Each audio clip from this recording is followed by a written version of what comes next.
안녕하세요. 안녕하세요. 반갑습니다. 저는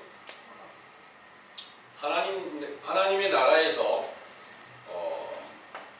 축복과 재앙이 어떻게 임하는 것인지를 자세히 살펴서 축복받는 길을 안내해드리고 있는 김기호라고 하는 사람입니다.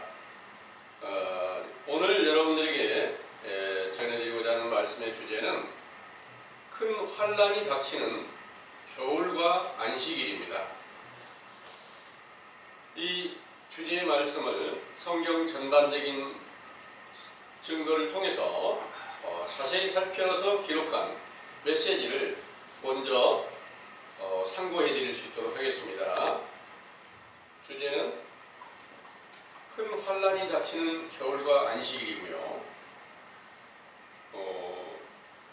이 주제의 말씀은 마태복음 24장 20절에서 21절에 근거한 말씀입니다.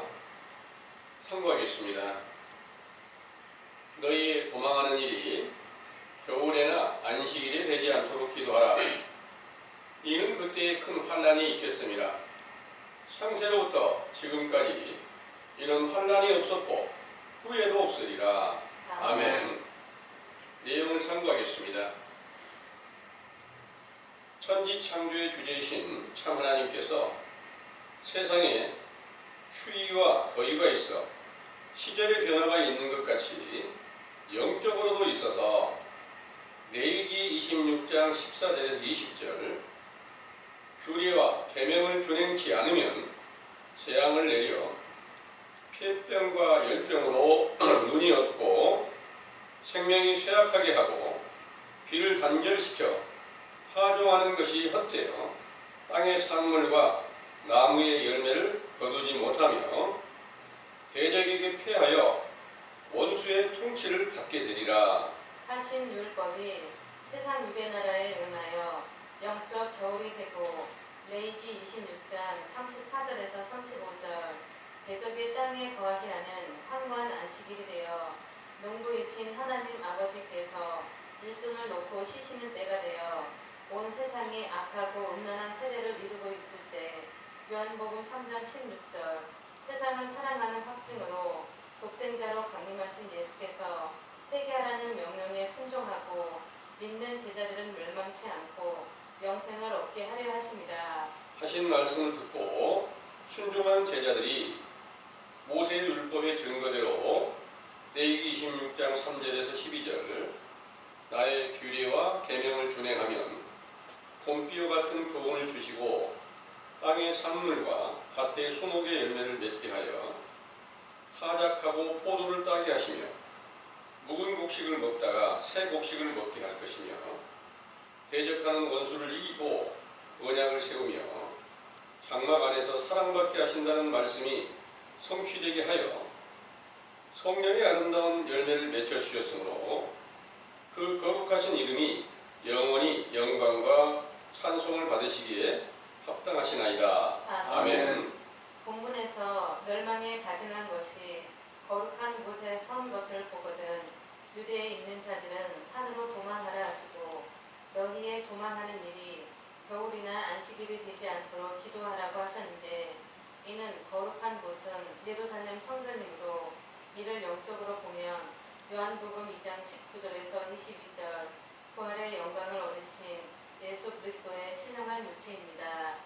따라서 그리스도의 복음을 증거한다고 하면서 하박국 2장 18절에서 19절 성경과 다른 복음과 다른 예수와 다른 영을 우상으로 만들어 전파하면서 가증한 일을 행하는 거짓 선지자들로 드러나면 그 가운데서 도망해야 할 것이나 온 세상 만방에 진실과 공평과 정의의 복음이 완전히 끊겨진 겨울과 안식일이 되었다면 도망한다 할지라도 피할 곳이 없으므로 이런 날이 되지 않도록 기도하라고 말씀하신 것이죠. 따라서 실제 이스라엘 나라에 사계절이 있는 것 같이 영적인 이스라엘 나라에도 계절이 교차되게 하신다는 것을 창세기 9장 20절에서 22절 의로운 노아의 제사를 받으신 후에 언약하시고 신명기 32장 1절 주님의 말씀을 청종하는 사람들의 심령을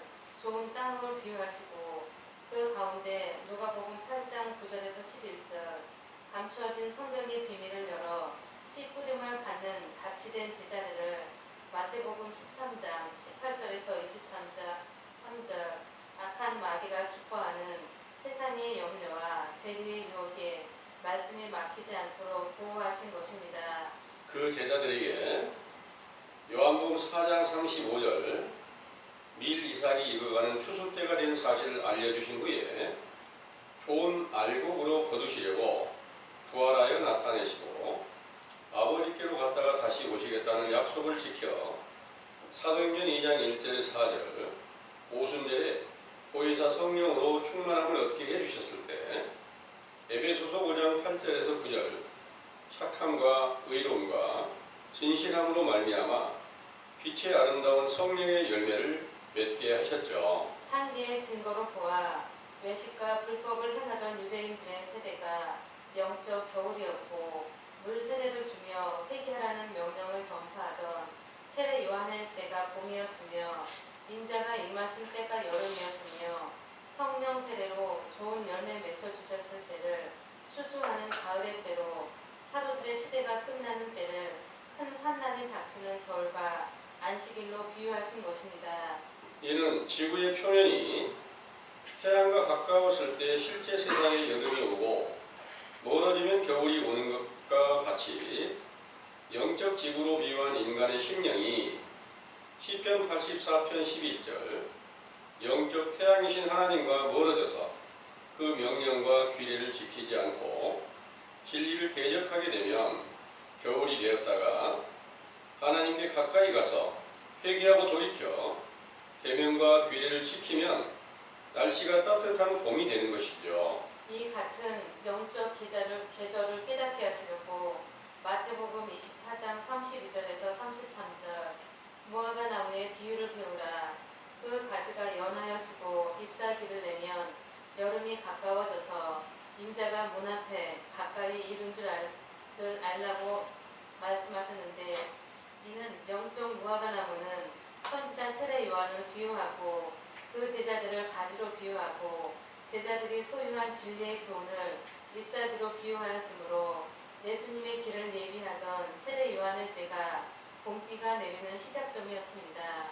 그 세례 요한의 증거로 세상에 드러내신 예수께서 빌립보서 2장 5절에서 11절 하나님 본체이시지만 죄에 속한 육신의 모양으로 나타나 율법을 완성하시려고 복음을 전파하시며 표적과 기사를 나타내시면서 제자들을 모으실 때가 영적 여름이었으며 그가 십자가에 죽으셨다가 부활하여 뛰어난 이름을 받으시고 제자들에게 성령 세례로 모든 죄를 씻기시고 그 이름을 불러 큰 권능이 나타나게 하시던 때까지를 가을로 비유하시고 사도들의 시대가 끝나는 때를 계시록 16장 17절에서 21절 큰 우박이 내리는 겨울로 비유하신 것입니다. 안식일이란 율법의 출애굽기 20장 8절에서 11절 일곱째 날 안식일과 레위기 16장 29절에서 31절 모든 죄를 정결케 씻기시는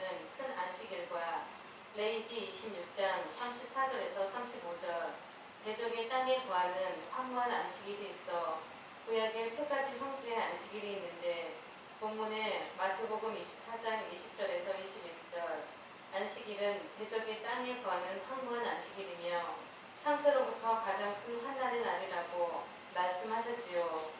이렇게 환난의 날이 된 안식일은 첫 번째 안식일과 두 번째 안식일을 완성하시기 위하여 강림하신 예수께서 마태복음 12장 8절 안식일의 주인이 되어 누가복음 4장 16절에 19절 실제 일곱째 날 안식일에 회당에서 복음을 전파하시며 포로된 자에게 자유를 눈먼 자에게 다시 보게 함을 전파하며 눌린 자를 자유케 하고 은혜의 해를 이루어 모든 죄를 대속하는 영원한 안식일을 이루시려고 죽으신 후에 부활의 영광을 얻으신 것입니다. 이로써 그 제자들에게 약속하신 대로 사도행전 2장 1절에서 4절 오순절에 성령 충만함을 주시고 모든 죄를 정결케 씻기셨을 때 성령이 말하게 하심을 따라 다른 방언 곧 새 방언을 하게 하셨던 것이 이사야 28장 11절에서 12절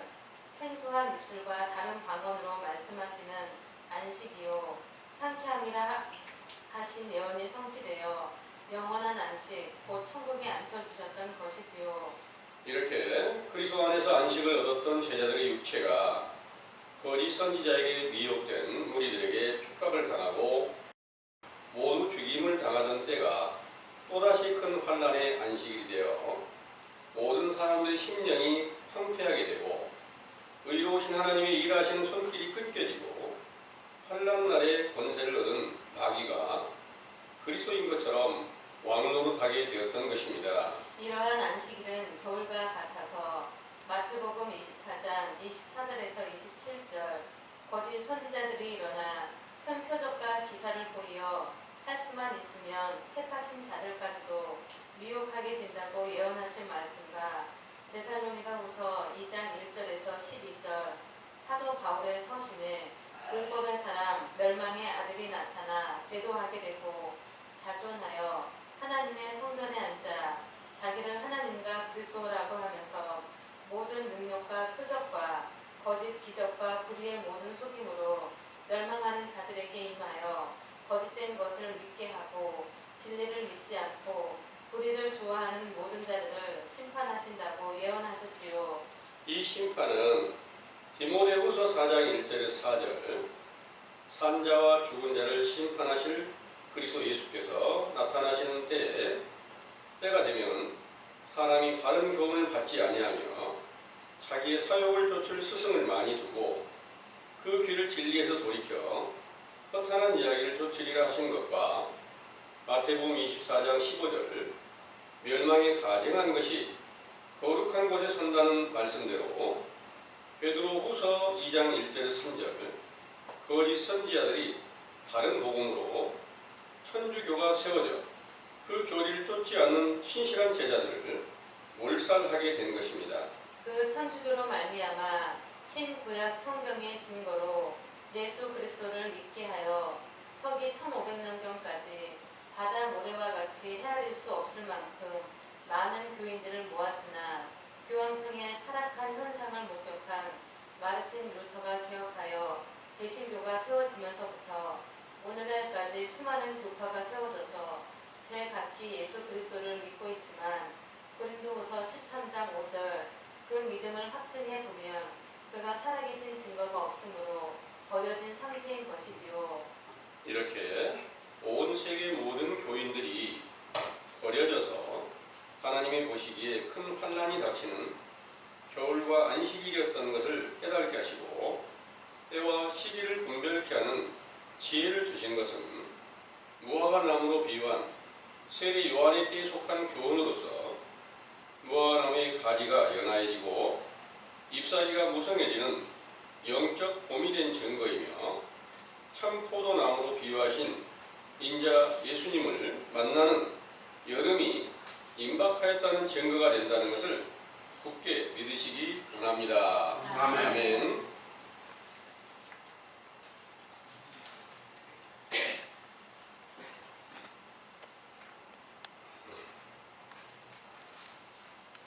잘 들으셨습니까? 아멘.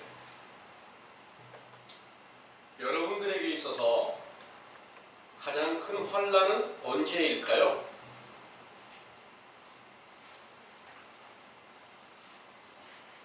육신이 큰 질병이 걸려서 죽음에 임박한다면 이게 이제 큰 환난이라고 할 수 있겠죠. 개개인에 있어서. 그런데 하나님께서는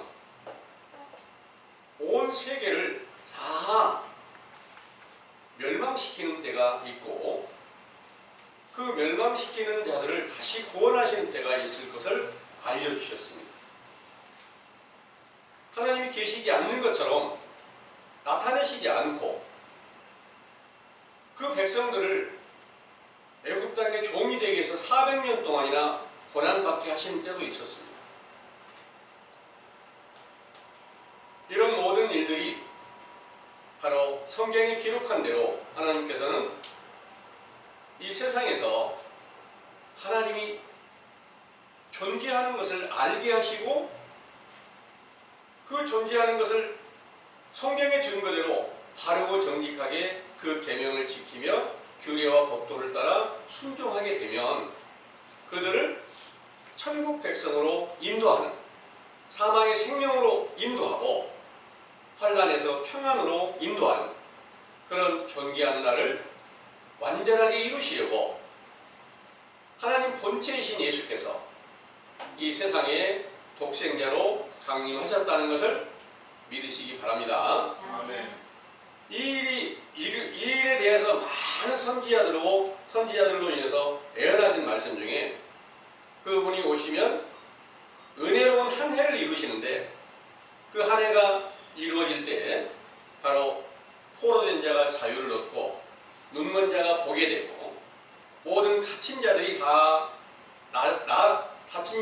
자유를 얻게 되는 그런 존귀한 날이 임하게 될 것을 이사야 선지자로 예언하신 말씀을 한번 읽어보겠습니다. 이사야 61장을 보겠습니다. 이사야 61장 1절에서 3절까지를 먼저 읽어보겠습니다.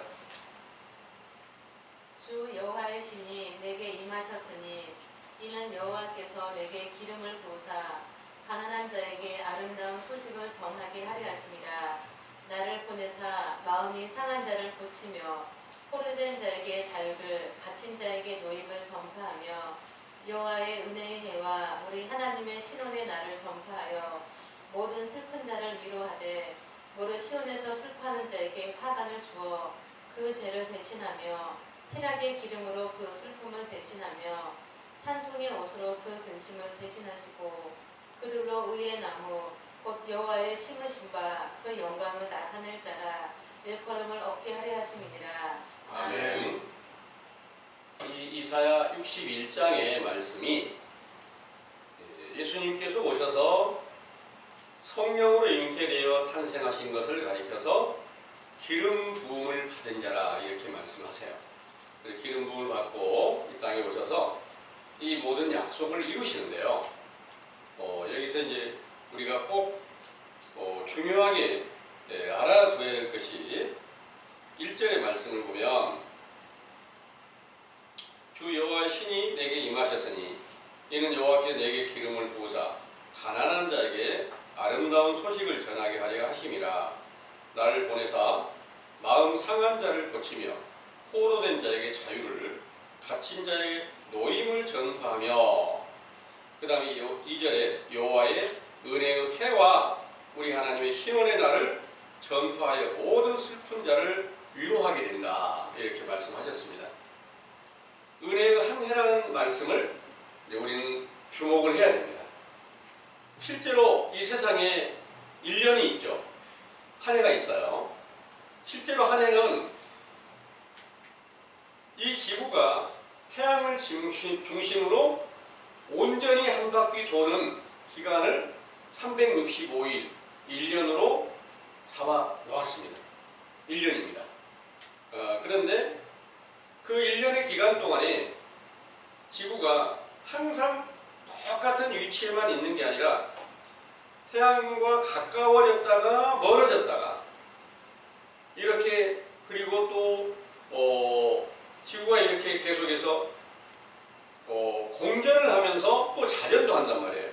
이런 것들이 낮과 밤을 이루게 하고 계절의 변화를 이루게 하는데요.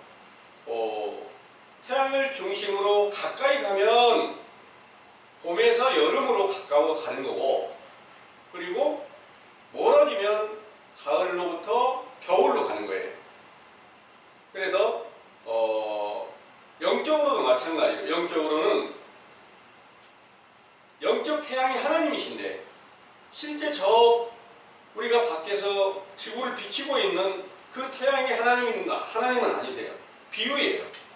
영적 태양이 하나님이신데 참 하나님을 향한 인간의 심령이 그 계명을 지키며 규례와 법도를 지켜갈 때는 봄에서 여름의 때로, 그리고 그 가르침을 쫓는 제자들이 이 성령으로 충만함을 받았을 때, 가장 확실한 열매를 맺었을 때, 이때를 가리켜서 가을의 때로, 그리고 그 가을의 때가 완전히 끝나는 때를 이제 큰 환란이 닥치는 겨울도 되고 안식일도 된다, 이렇게 말씀하신 줄을 믿으시기 바랍니다. 네. 그 겨울 너무 혹독하겠죠? 실제로 머지않으면 또 겨울이 오는데, 실제 겨울이 닥치면 혹독한데요. 여러분들은 실제로 겨울이 닥쳐도 두꺼운 옷 입고 따뜻한 집에서 이렇게 살고 몸을 보호하면 잘 견딜 수 있죠. 그런데 성경의 비유로 무화과 나무나 포도나무가 겨울이 되면 어떻든가요? 그 찬바람에 혹독하게 너무나 힘들고 어려운 그런 때가 닥치는 거예요.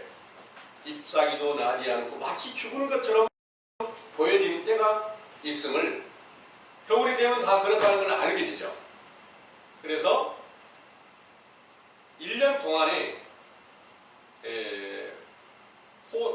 먼저 무화과나무가 싹이 나면 그 가지가 연해지고 잎사귀가 무성해지면 인자가 곧 가까이 오는 여름이 가까이 올 텐데, 이에 대한 비유를 설명을 해주신 겁니다. 이 일을 이제 예수님께서 이제 이사야 61장의 이 말씀, 또 성경 전체를 다 이루시는 과정을 나타내 보여주실 때, 제일 첫 번째 회당에서 복음을 전하시는 말씀이 이사야 61장 1절에서 3절의 말씀을 찾아서 증거를 하신 거예요. 누가복음 4장 16절에서 20절까지 말씀을 찾아보겠습니다. 누가복음 4장입니다.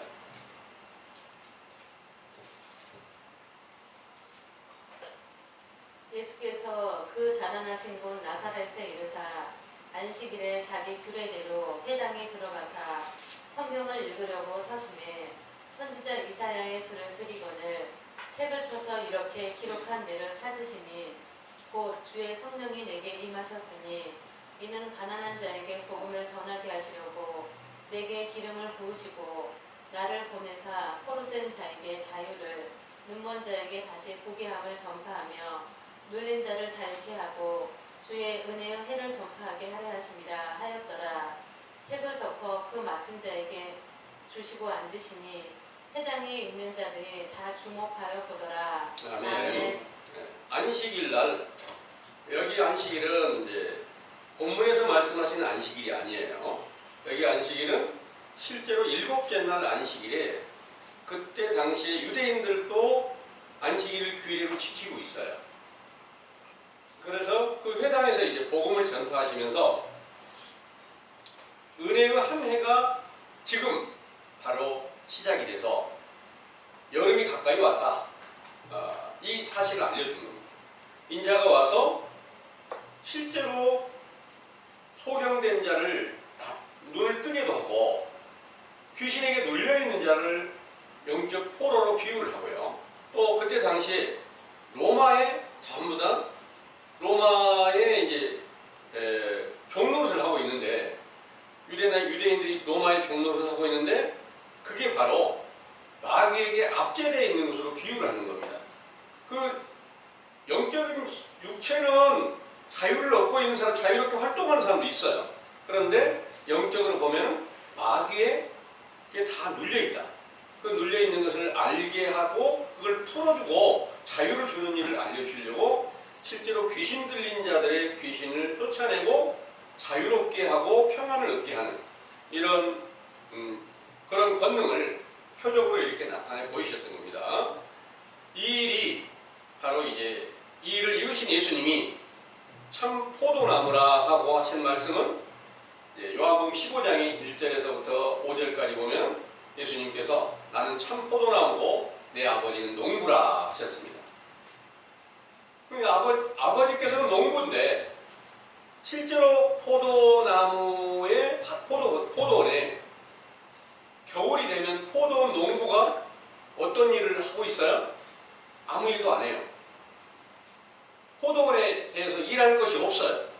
그러니까 겨울 되면 아버지께서 쉬시는 때다 이렇게 비유가 돼 있어요.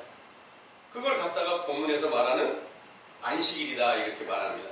그러니까 성경 안에서 안식일은 세 가지 형태의 안식일이 있는데 실제 7째 날 안식일이 있으면 또 예수 그리스도께서 안식일의 주인이다.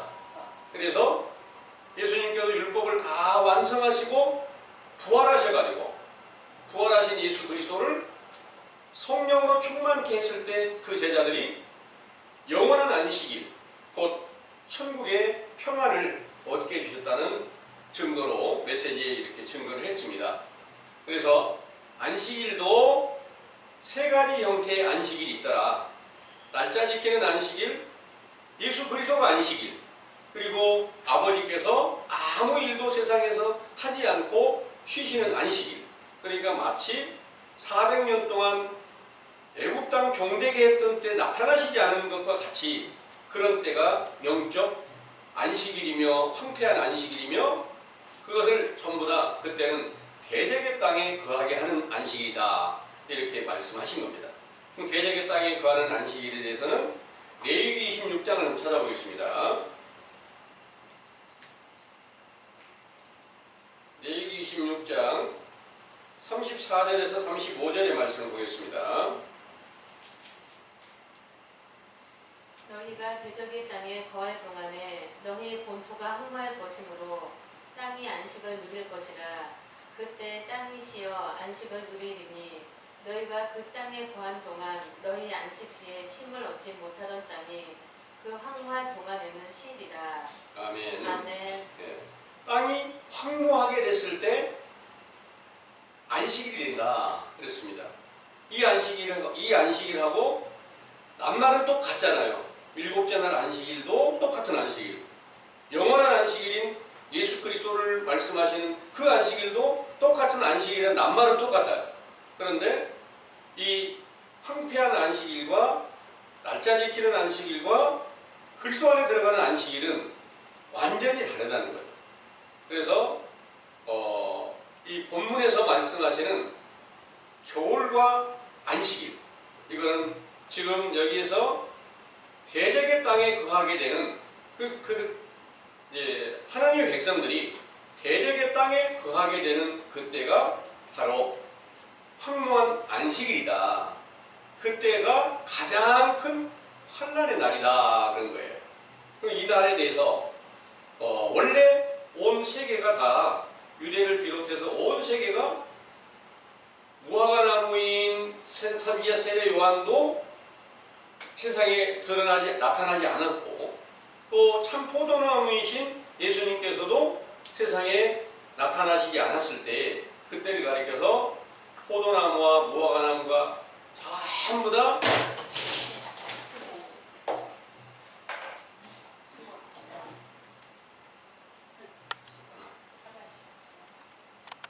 (7절까지) 한번 참고해 보겠습니다. 여호와께서 부두엘의 아들 요엘에게 이르신 말씀이라. 늙은 자들아 너희는 이것을 들을지어다. 땅의 모든 검이나 너희는 귀를 기울일지어다. 너희의 날에나 너희 열조의 날에 이런 일이 있었느냐. 너희는 이 일을 너희 자녀에게 고하고 너희 자녀는 자기 자녀에게 고하고 그 자녀는 포시대에 고할 것이니라. 팥종이가 남긴 것을 메뚜기가 먹고 메뚜기가 남긴 것을 느시 먹고 느시 남긴 것을 황충이 먹었도다. 무릇 취하는 자들아 너희는 깨어 울지어다. 포도주를 마시는 자들아 너희는 곡할지어다. 이는 단 포도주가 너희 입에서 끊어졌음이니 한 이족이 내 땅에 올라왔음이로다. 그들은 강하고 무수하며 그 이는 사자의 이 같고 그 어금니는 암사자의 어금니 같도다. 그들이 내 포도나무를 멸하며 내 무화과 나무를 긁어 말갛게 벗겨서 버리니 그 모든 가지가 하얗게 되었도다. 아멘. 이렇게 황폐해버린 그런 때를 가리켜서 본문에서 말씀하신 것처럼 겨울과 안식일이다 이렇게 비유를 하신 겁니다. 그리고 이 황폐한 때에 다시 하나님의 규례를 지키고 법을 지키고 그 계명을 지키면 다시 비를 내려서 그 나무가 다시 싹을 내고 가지를 뻗어나가고 아름다운 열매를 맺게 하신다. 이런 내용이 레위기 26장 1절부터 한번 참고해 보겠습니다. 레위기 26장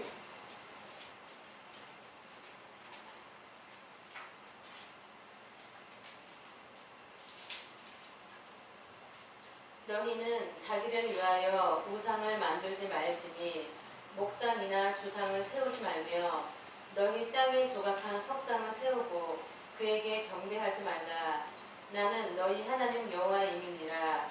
너희는 나의 안식일을 지키며 나의 성수를 공경하라. 나는 여호와니라. 너희가 나의 규례와 계명을 준행하면 내가 너희 비를 그 신후에 주리니 땅은 그 산물을 내고 밭의 수목은 열매를 맺을지라.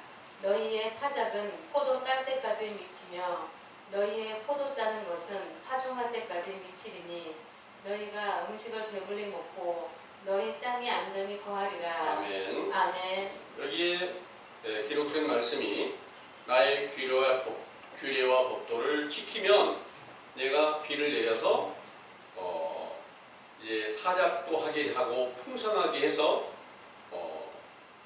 안전하게 보호하고 지키겠다 이렇게 이제 말씀하셨습니다.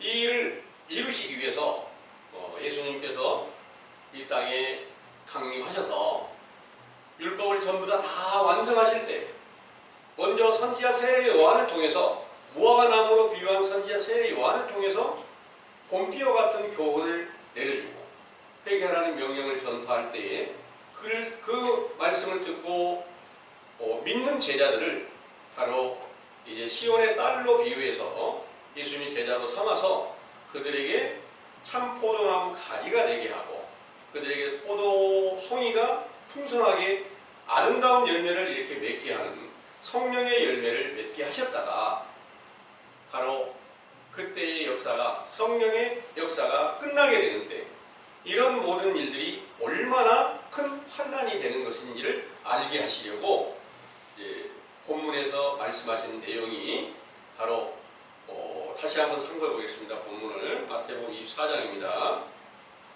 15절에서 먼저 18절까지 한번 읽어보겠습니다. 그러므로 너희가 선지자 다니엘의 말한 바 멸망에 가증한 것이 거룩한 곳에 선 것을 보거든 읽는 자는 깨달을진저 그때 유대에 있는 자들은 산으로 도망할지어다. 지붕 위에 있는 자는 집안에 있는 물건을 가질러 내려가지 말며 밭에 있는 자는 겉옷을 가질러 뒤로 돌이키지 말지어다. 아멘. 아멘. 이 내용은 이제 어떤 내용이냐 하면요. 멸망에 가증한 것이 거룩한 곳에 선 것을 보거든 그랬는데 그때 당시에 예수님께서 처음 나사렛에서 어린 아이 쪽에 사시다가 30세쯤 돼서 장성해가지고 세례 요한에게 가서 세례를 받고 그때부터는 감람산에서 계셨어요. 그 감람산에서 계시면서 세례 요한님이 회개의 세례를 똑같이 물 세례를 전파하시면서 3년 동안 모든 율법을 이제 완성하시는 겁니다. 그리고 나서 이 마태복음 21장에 보면은 감람산 벳박이라고 하는 곳에서 예루살렘 성전을 향해서 이제 나귀를 타고 그 성에 들어가십니다.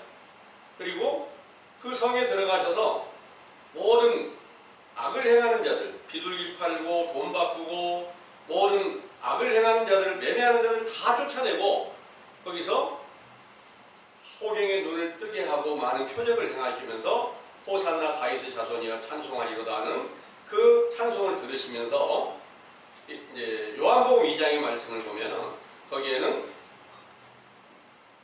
너희가 이 성전을 헐어버려라. 그리고 내가 사흘 만에 세우겠다. 이렇게 이제 말씀을 하십니다.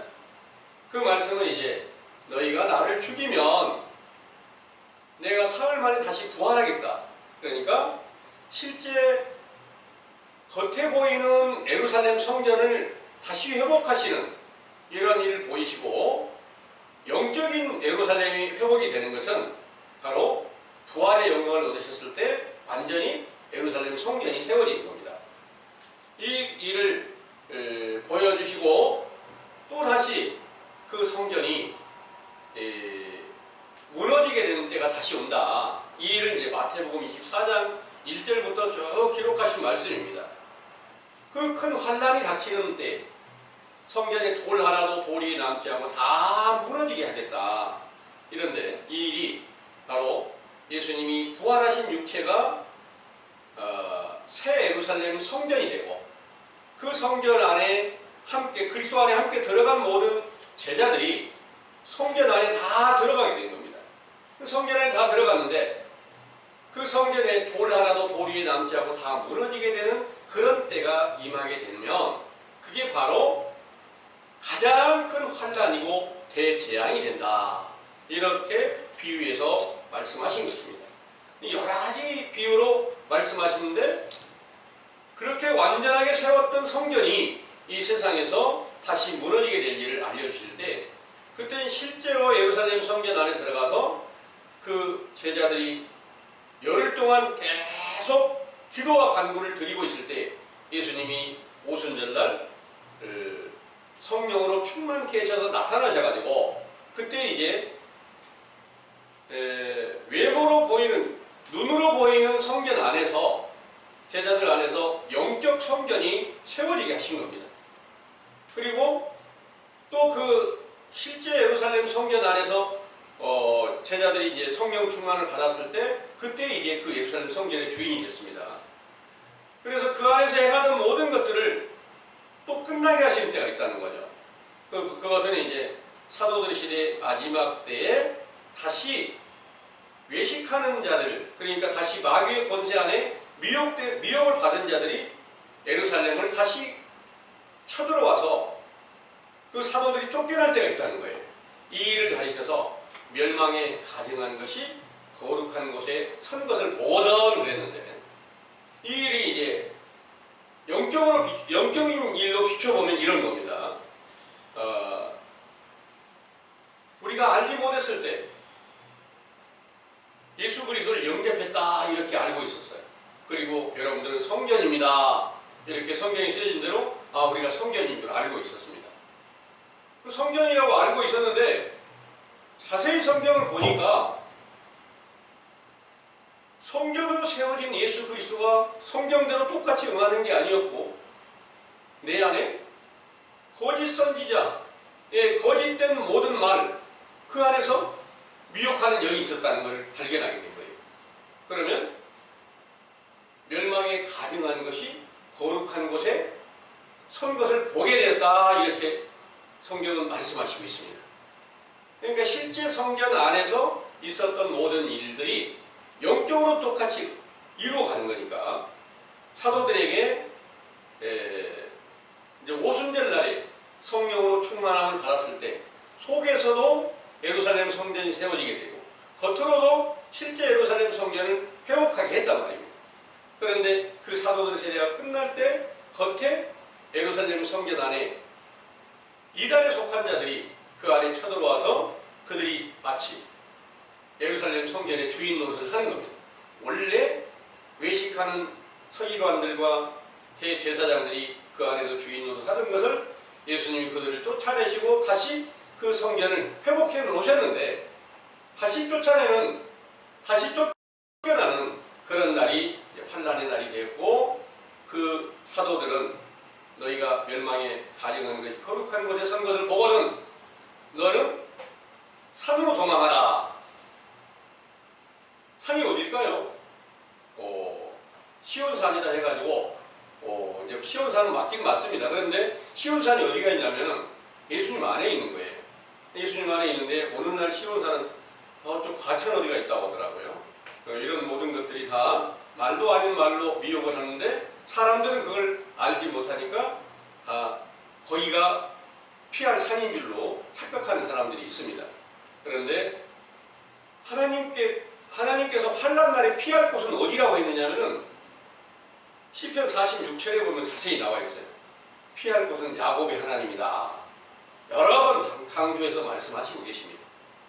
하나님께서 계시는 곳이 성소가 되니까 성소를 하나님의 영적 산으로 비유를 했습니다. 그래서 그 산으로 피하라는 것이 실제 어떤 산이 아니다 말입니다. 실제로 사람은 그대로 있어요. 제가 어디 딴 산으로 가는 게 아니라 제가 그대로 이 땅에 살고 있고 내 집에서 살고 있지만 내 영적 심령의 상태가 거짓에서 벗어나서 참 하나님을 향하여 야곱의 하나님을 향하여 나아가는 길이 바로 산으로 도망하라는 말씀을 이루고 있다는 것을 여러분들이 이제 확실하게 믿으시기 바랍니다. 그러므로 이 말씀은 원래 여러분들이 다 하나님을 믿는 가운데 교회에 나가서 예수 그리스도를 영접하고 있다고 하면은 거기가 거룩한 처소라고 믿고 있었습니다. 그런데 자세히 보니까 거짓말이야. 그럼 멸망에 가려는 것이 내 안에서 주인 노릇을 하고 있다는 걸 깨달았잖아요. 그럼 도망해야 돼요. 어디로 도망하냐 말입니다. 바로 참 하나님의 진리의 율법이 전파되는 그곳으로 피하여서 진리의 율법을 듣고 죄를 자복하고 회개하는 길이 야곱이 하나님께 피하는 길이다. 산으로 도망하는 길이다. 이렇게 말씀하신 겁니다. 그런데 만약 온 세계가 영적 겨울이 되었고 또 황폐한 안식일이 되었으면 도망해봐야 어디로 도망해봐야 갈 데가 없다는 거예요. 그래서 도망하는 날이 겨울이나 안식일이 되지 않도록 기도하라 이렇게 말씀하셨어요. 그럼 이때가 언제예요? 이 말씀은 사도들에게 예수님께서 하신 말씀이세요. 너희들이 지금 곧 내가 모든 율법을 완성하고 죽었다가 부활해서 너희들에게 성령 세례를 주어서 예루살렘 성전을 회복할 텐데 또 그때가 끝나는 날이 온다. 끝나는 날에 너희가 바로 온전히 하나님의 성산 예수 그리스도 안에서 예수 그리스도의 그 복음 안에서 조금도 벗어나면 안 돼. 이 일을 알려준 것이지 실제로 어디 산으로 도망가고 이런 내용이 아니라는 것을 믿으시기 바랍니다. 아멘. 그리고 17절에는 지붕 위에 있는 자는 집 안에 있는 물건을 가지러 내려가지 말라 그랬어요. 지붕 위에 있는다는 게 어떤 의미냐? 사도들이 지붕 위에서 이렇게 기도하는 것들을 보여주신 바 있는데요. 영적 지붕은 바로 하나님 아버지와 예수 그리스도로 말미암아 함께 교통을 이루는 이게 영적 지붕에 있었던 거예요.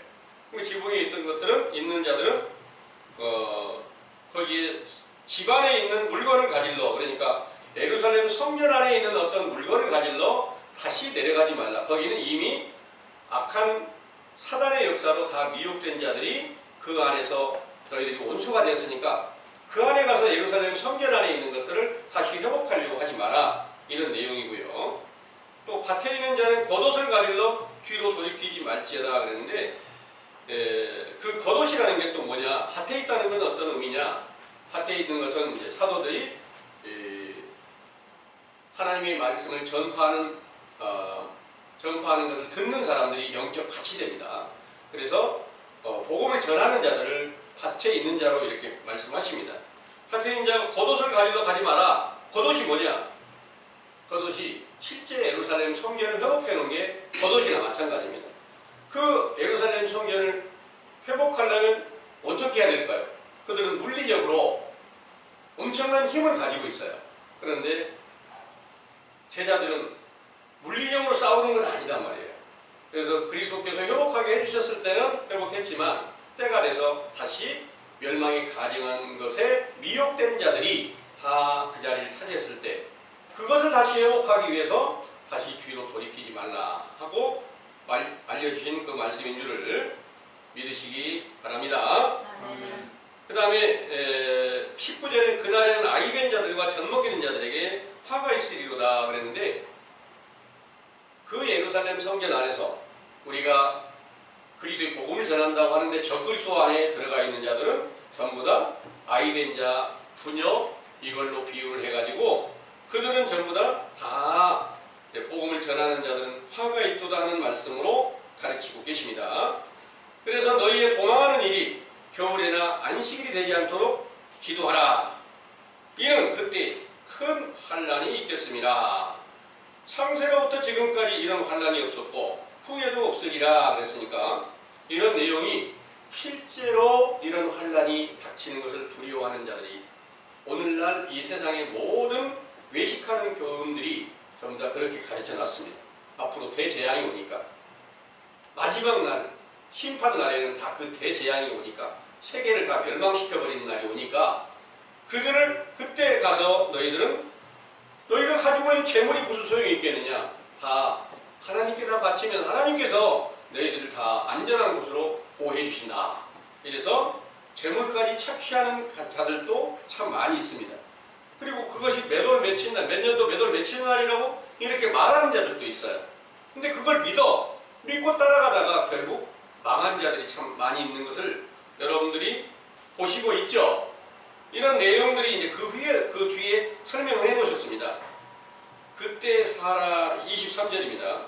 그때 사람이 너희에게 말하되 보라 그리스도가 여기 있다 혹 저기 있다 해도 믿지 말라. 거짓 그리스도들과 거짓 선지자들이 일어나 큰 표적과 기사를 보이어 할 수만 있으면 택하신 자들도 미혹하게 하리라 하셨습니다. 그럼 거짓 그리스도들, 오늘날 여러분들이 교회에 가면 여기 그리스도가 있습니다 다 그렇게 알려주고 있어요. 믿기만 하면 여러분들은 그리스도를 믿고 의에 이르렀고 이로 인해서 반드시 영생을 얻고 천국에 다 들어가게 되어 있습니다 하고 이렇게 일러주고 있는데, 이게 그리스도께서 계시는 확실한 증거가 없으면 그거는 거짓말이라는 거죠. 그 적그리스도 안에서는 사도들에게 나타나신 그리스도의 행함은 일체 나타날 수가 없습니다. 여기서 그런데 큰 표적과 기사가 있다 그랬죠.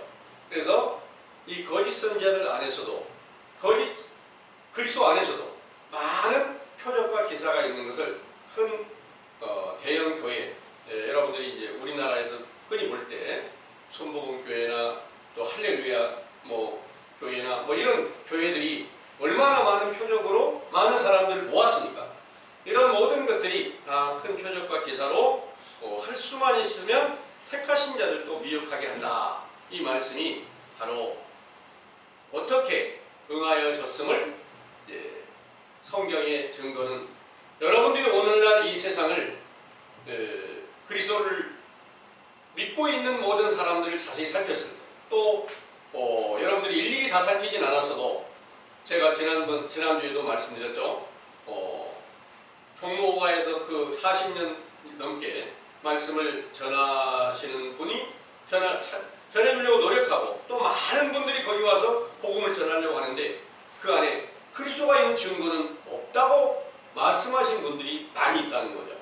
근데 억지로 또 내게 있다 이렇게 말하는 사람들도 있습니다. 그러니까 그래도 내 안에 그리스도가 있는 것이 없다고 하는 분들은 양심적이에요. 그런데 대부분 다 내 안에 그리스도가 있어. 그런데 나는 아직 어린아이나 똑같아. 그래서 아직 커지 못해가지고 장성한 사도들처럼 그런 표적이 없는 거야. 이렇게 말하고 있는데 어느 하나 바른 교훈을 가지고 있는 자들이 없더라는 그것을 여러분들이 이제 자세히 살펴보고 그 사실을 믿고 이제 그 사실을 정확하게 알려주는 교훈이 바로 사도들의 시대 이후 오늘날까지 겨울과 안식일이 됐다가 이제 다시 여러분들에게 봄비와 같은 교훈을 선지자 세례 요한의 때에서 전해드리는 이 교훈을 여러분들이 들으시면 영적인 무화과나무 가지가 돼서 그 가지로 이렇게 뻗어나가게 되면 반드시 마태복음 24장 32절에서 33절에 말씀하신 것처럼 무화과나무의 비유를 배우라. 그 가지가 연해지고 잎사귀가 무성해지면 여름이 가까이 온 줄 아나니 곧 인자가 문 앞에 이른 줄 알라. 이 말씀을 여러분들은 이제 확신하게 믿으시고 인자가 다시 임하신 그날을 기대하시기를 원합니다. 아멘. 기도하겠습니다.